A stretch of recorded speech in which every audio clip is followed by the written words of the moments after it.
Hi everyone, Assalamu alaikum. Welcome back to my channel. In today's lecture, we will explore the most important topics that are class and ID attributes.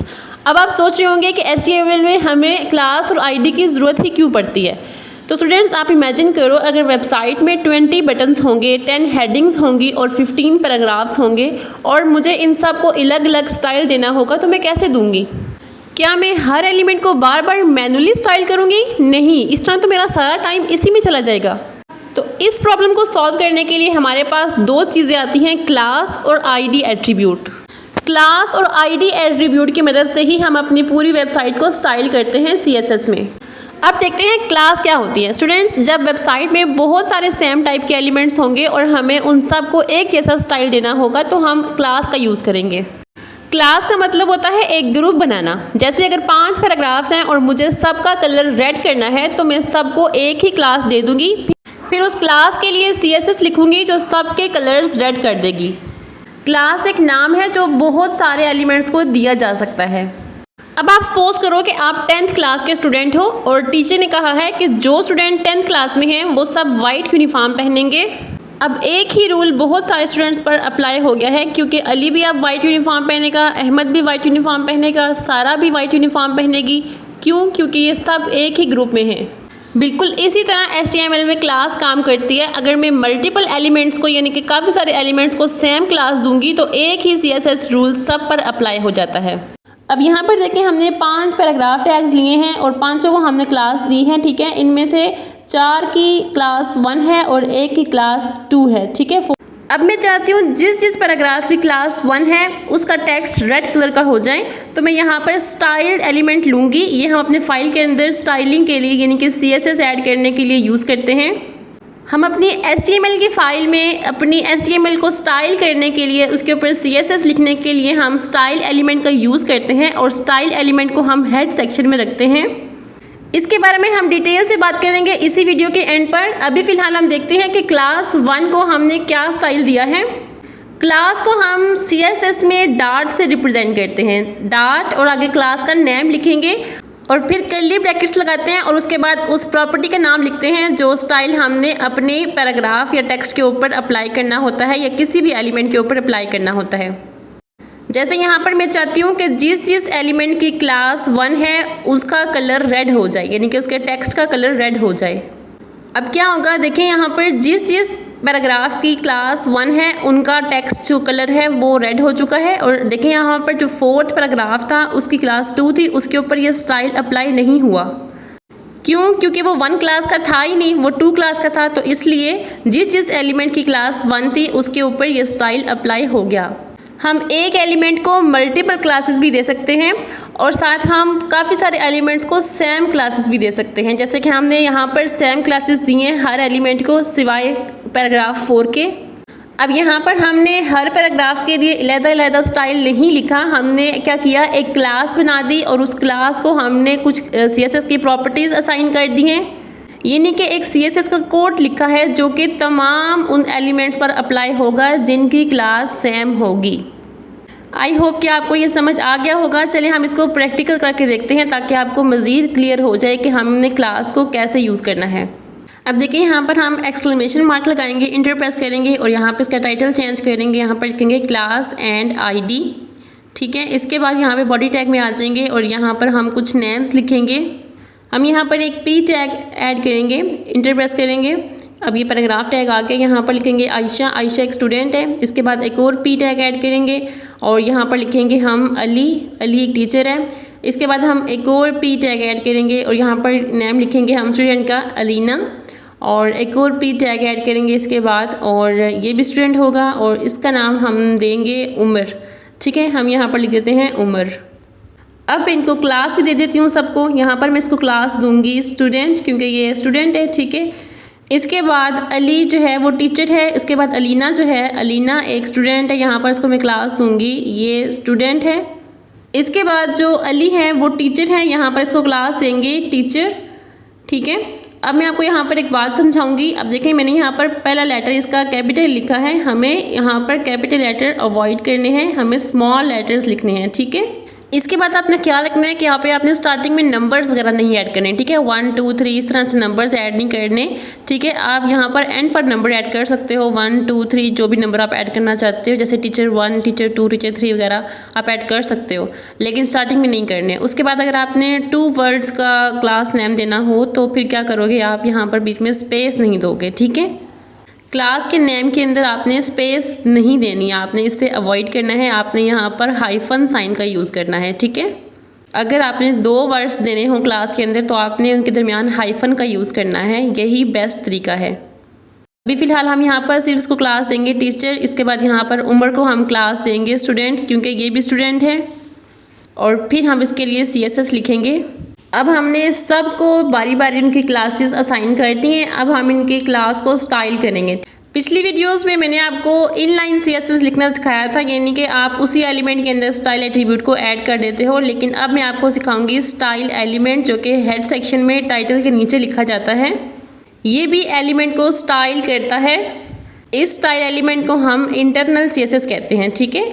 अभी हमने यहाँ पे class ली है student, और पहले हमने लिखा है डार्ट और साथ हमने लिखा है स्टूडेंट, ठीक है। डार्ट लाजमी लिखना है क्लास के लिए, और आगे हमने क्लास का नेम लिखा है। अब यहाँ पे कर्ली ब्रैकेट्स लिए हैं और इसके अंदर हम इसको प्रॉपर्टी देंगे। लाइक मैं चाहती हूँ कि जितने भी यहाँ पर स्टूडेंट्स हैं उनका जो बैकग्राउंड कलर है वो क्या हो जाए, लाइट ब्लू हो जाए, ठीक है। यहाँ पर लिखूँगी LIGHT light BLUE blue, okay.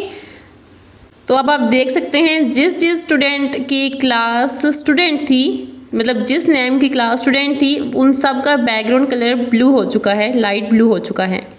अब जिस की क्लास टीचर थी, लाइक अली की क्लास टीचर थी, तो उसके ऊपर ये क्लास अप्लाई नहीं हुई, क्योंकि अली की क्लास हमने अभी लिखी ही नहीं है, उसकी क्लास डिफरेंट है, उसकी क्लास है टीचर। तो जिनकी क्लास स्टूडेंट थी उनके ऊपर ये स्टाइल अप्लाई हो चुका है। अभी हम लिखेंगे टीचर के लिए, यहाँ पर लिखेंगे डार्ट टीचर लिखेंगे अब यहाँ पर, ठीक है। स्पेलिंग बिल्कुल सेम लिखते हैं, बिल्कुल मैचिंग होने चाहिए। अगर मैच नहीं करेंगे तो आपकी जो CSS है वो आपके एलिमेंट के ऊपर अप्लाई नहीं होगी। यहाँ पर टीचर लिखा, कर्ली ब्रैकेट्स लगाए, और यहाँ पर लिखेंगे बैकग्राउंड कलर। टीचर को हम बैकग्राउंड कलर देंगे रेड, ठीक है। यहाँ पर RED रेड लिख दिया।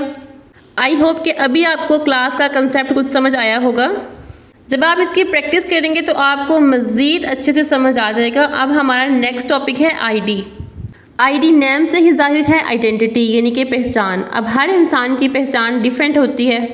अब आप देखें ये एक क्लास है 10th क्लास, ठीक है। इसमें टोटल 20 स्टूडेंट्स हैं और हर एक का रोल नंबर यूनिक है, यानी कि हर एक की आइडेंटिटी डिफरेंट है। इस क्लास में किसी भी बच्चे का रोल नंबर सेम नहीं है, हर एक का डिफरेंट रोल नंबर है। इवन कि आप देखें सबके चेहरे डिफरेंट होते हैं, सबके ID कार्ड नंबर्स जो हैं वो डिफरेंट हैं। ID कार्ड देखें आप, सबका डिफरेंट होता है ना, सेम तो नहीं होता। अब इन सब स्टूडेंट्स की क्लास तो एक ही है, सब 10th क्लास में है, लेकिन सबकी ID डिफरेंट है। अब अगर मैं बोलूँगी कि रोल नंबर 18 खड़ा हो जाए तो यहाँ से रोल नंबर 18 ही खड़ा होगा, या फिर मैं अगर कहूँ कि सिर्फ रोल नंबर 14 जिसका है वो यहाँ पर रुके, बाकी सब चले जाएँ, तो ऐसा ही होगा। रोल नंबर 14 यहाँ पर रुकेगा और बाकी सारे बच्चे चले जाएंगे। इसी तरह HTML में भी तमाम एलिमेंट्स की ID डिफरेंट होती है, यानी कि यूनिक होती है, ठीक है। क्लास सबकी सेम हो सकती है, लेकिन ID यूनिक होती है हर एलिमेंट की। अगर आप भी किसी एलिमेंट को ID देते हैं तो दूसरे एलिमेंट को यूनिक ID दीजिएगा, मतलब सेम ID मत दीजिएगा। वेबसाइट में हर एलिमेंट की ID को यूनिक रखा जाता है। अब जैसे इस एग्जांपल में देखें, हमारे पास 5 P टैग्स हैं और सबकी क्लास 1 है, ठीक है। और ID सब पैराग्राफ्स की डिफरेंट है, यानी कि पहले की ID स्टूडेंट 1 है, दूसरे की स्टूडेंट 2 है। इसी तरह बाकी सबकी भी IDs यूनिक हैं। अच्छा, अब देखें यहाँ पर हमने क्लास के ऊपर स्टाइल अप्लाई किया तो सबकी क्लास सेम थी, तो यहाँ पर सबके जो कलर्स हैं वो रेड हो चुके हैं। अब दूसरे एग्जांपल में देखें, यहाँ पर भी सबकी क्लास सेम है और सबकी ID यूनिक है, यानी कि डिफरेंट है। अब मैंने क्या किया, मैंने पूरी क्लास को यानी कि क्लास 1 को कलर दिया रेड, ठीक है। और मैंने स्पेशली यानी कि स्टूडेंट 3 को यहाँ पर मेंशन किया है। तीसरे पैराग्राफ को मैंने उसकी ID के थ्रू कॉल किया है। लाइक आपने स्टाइल एलिमेंट में ID को कैसे लिखना है, हैश टैग का यूज़ करना है, ठीक है। हैश लिख के स्पेस नहीं देनी आगे, बिल्कुल भी आगे उसकी ID का नेम लिखना है, कर्ली ब्रैकेट्स लिखनी है, और जो भी प्रॉपर्टी आप देना चाहते हो, जो भी स्टाइल अप्लाई करना चाहते हो, आपने यहाँ पर स्टाइल लिख देना है। हालांकि आप देखो जिसकी ID स्टूडेंट 3 है उसके ऊपर भी क्लास अप्लाई हुई है, यानी कि उसकी भी क्लास 1 है। लेकिन उस पर स्टाइल अप्लाई नहीं हुआ क्लास 1 वाला, यानी कि उसका कलर रेड नहीं हुआ, क्योंकि CSS में ID की प्रायोरिटी ज़्यादा होती है, इसलिए ID वाला स्टाइल क्लास को ओवरराइड कर देता है। यानी इसका मतलब ये हुआ कि क्लास भी अप्लाई हुई भी है लेकिन दिख नहीं रही, क्योंकि ID ने उसको रिप्लेस कर दिया है।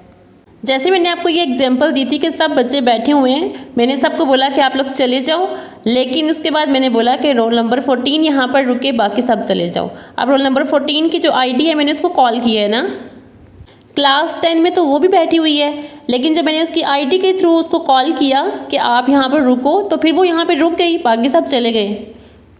आई होप आपको समझ आ गया होगा। जब एक ही एलिमेंट पर क्लास और ID दोनों लगे हों और दोनों सेम चीज़ को स्टाइल कर रही हों तो ID की वैल्यूज़ ज़्यादा पावरफुल होती है, इसलिए ब्राउज़र ID वाली स्टाइल को प्रेफर करता है। सिंपल रूल आपने याद रखना है कि क्लास नॉर्मल प्रायोरिटी होती है और ID हाई प्रायोरिटी होती है।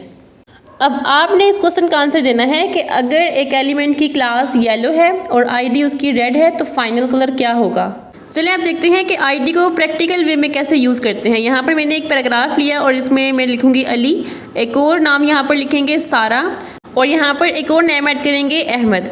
अब सारा जो है वो स्पेशल स्टूडेंट है क्योंकि वो क्लास की मॉनिटर है, हम इसको ID देंगे, यहाँ पर लिखेंगे क्लास मॉनिटर। जैसे कि मैंने पहले आपको क्लास के लिए बताया था कि आपने नाम कैसे लिखना है, यहाँ पर देखिए मैंने बीच में हाइफन यूज़ की है और यहाँ पर मैंने स्पेस नहीं दी, ठीक है। आपने यहाँ ID में नेम मीनिंगफुल रखना है और यहाँ पर स्टार्ट में आपने नंबर्स नहीं ऐड करने, जैसे 1 2 3 यहाँ पर ऐड नहीं करने, आप लास्ट पे यहाँ पर नंबर्स ऐड कर सकते हो, ठीक है। और आपने कैपिटल लेटर्स यूज़ नहीं करने, सारे लेटर्स आपने स्मॉल यूज़ करने हैं, बीच में स्पेस नहीं देनी, ठीक है। आपने हाइफन का यूज़ करना है। अब चलिए इसको स्टाइल करते हैं। यहाँ पर टाइटल के नीचे हमने एक स्टाइल एलिमेंट क्रिएट किया और यहाँ पर हम इसको स्टाइल करेंगे।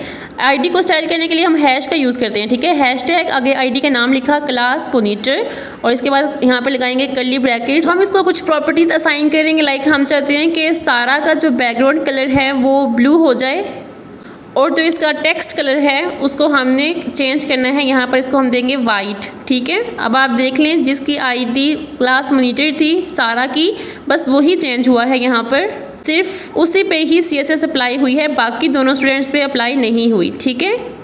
अब ये सेम ID हम और किसी भी एलिमेंट को नहीं देंगे, ये सिर्फ सारा के लिए ही है। ID को हम डिफरेंट तरीक़ों से यूज़ कर सकते हैं। यहाँ पर मैं दूसरी एग्जांपल आपको दूंगी। यहाँ पर मैंने एक पैराग्राफ लिया और इसके अंदर मैं कंटेंट लिखूंगी this is the paragraph number, और अगर $साइन यूज़ किया है जो कि हमारे पैराग्राफ्स को इंक्रीज़ करेगा 1 2 3 4, यहाँ पे एस्टेरिक लगाएंगे। 50 पैराग्राफ्स हमने यहाँ पर ले लिए। अब मैं चाहती हूँ कि मैं इनमें से किसी एक पैराग्राफ को एक यूनिक ID दूँ और उसको स्टाइल करूँ, ठीक है। तो यहाँ से मैं एक पैराग्राफ लूँगी, जैसे कि पैराग्राफ नंबर 42, मैं इसको एक ID दूंगी, यहाँ पर है ये है 42 वाला, इसके ओपनिंग टैग में ID लिखूँगी और यहाँ पर दूंगी पैरा-42। अब ये ID सिर्फ इसी पैराग्राफ की है और ये यूनिक है, मैं किसी और एलिमेंट को ये ID नहीं दूंगी। अब हम इसको स्टाइल करते हैं। यहाँ पर हम लिखेंगे hashtag para curly brackets and then यहाँ पर मैं इस पैराग्राफ को कलर दूंगी रेड। अब देखिए अब इसका कलर चेंज हो चुका है, सिर्फ इसी की ID पैरा-42 थी तो इसी पे ही स्टाइल अप्लाई हुआ है। इसको हम एक और तरीके से भी यूज़ कर सकते हैं। यहाँ पर मैं स्क्रॉल करूँगी, इसको थोड़ा सा ऊपर लेके जाऊँगी। अब यहाँ पे बॉडी टैग में स्टार्ट में मैं एक एंकर टैग ऐड करूँगी और href में मैं वही ID दूंगी हैशटैग पैरा-42, ठीक है। और यहाँ पर मैं टेक्स्ट ऐड करूँगी गो टू पैराग्राफ 42, जो कि मुझे यहाँ पर मेरी आउटपुट स्क्रीन पर शो हो रहा है, यानी कि अब ये एक लिंक बन गया है। अब मैं इस पर क्लिक करूँगी तो मैं ऑटोमेटिकली पैराग्राफ 42 पे आ जाऊँगी, ठीक है। तो अब देखिए मैं इस पर क्लिक करूँगी तो ये देखिए मेरे पास वही पैराग्राफ आ गया जिसकी ये ID थी। आप इसकी प्रैक्टिस लाजमी कीजिएगा एंड आई होप कि आपको हर एक कंसेप्ट इजीली समझ आ गया होगा। अगर कोई भी कंफ्यूजन हो तो आपने मुझे कमेंट लाजमी करना है, मैं पूरी कोशिश करूँगी कि मैं आपको गाइड कर सकूँ। और मैं एक और चीज़ आपको बताना चाहती हूँ, जैसे कि आज हमने स्टाइल एलिमेंट का यूज़ किया, इससे पहले कुछ वीडियोस में हमने स्टाइल एट्रीब्यूट का यूज़ किया था। अपने वेब पेज को स्टाइल करने के लिए हम 3 तरह से CSS को यूज़ कर सकते हैं। जो हमने पहली वीडियोस में यूज़ किया था, एलिमेंट के अंदर ही हम स्टाइल एट्रीब्यूट का यूज़ करके वहाँ पे प्रॉपर्टीज़ वगैरह लगा देते थे, तो इसको हम बोलते हैं इन लाइन CSS, यानी कि उसी लाइन के अंदर हम CSS लिख देते थे उसी एलिमेंट के ओपनिंग टैग में। इसके बाद जो आज हमने तरीका यूज़ किया इसको इंटरनल स्टाइल कहते हैं, यानी कि हम अपनी फाइल के अंदर ही हेड सेक्शन में टाइटल के नीचे स्टाइल एलिमेंट का यूज़ करके उसके अंदर हम CSS लिख देते हैं। और इसके बाद जो प्रोफेशनल तरीका यूज़ करते हैं वो ये वाला है। यानी कि अपनी HTML फाइल को स्टाइल करने के लिए एक स्टाइल की अलग CSS फाइल बनाई जाती है। इंशाल्लाह हम आने वाली वीडियोस में इसको भी अच्छे से डिटेल से एक्सप्लोर करेंगे। आज के लिए बस इतना ही, मिलते हैं इंशाल्लाह अगली वीडियो में। अपना बहुत सारा ख्याल रखिएगा। अल्लाह हाफिज़।